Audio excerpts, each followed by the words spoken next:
सदस्यमा पर्नु भएको छ नरेन्द्र कुमार धमल,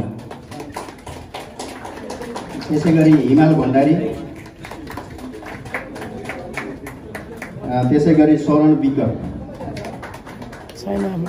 यति 14 जना चाहिँ कार्य समिति सदस्यमा हुनुहुन्छ र जम्मा 24 जनाको सदस्यमा चाहिँ मनोनयन दर्ता भएको थियो।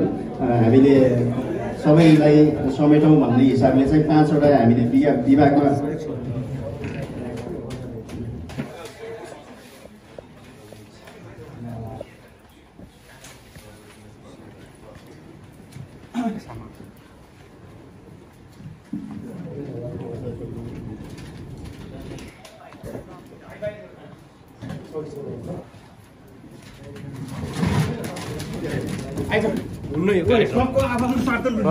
यो कार्यक्रम के गरे के हो यो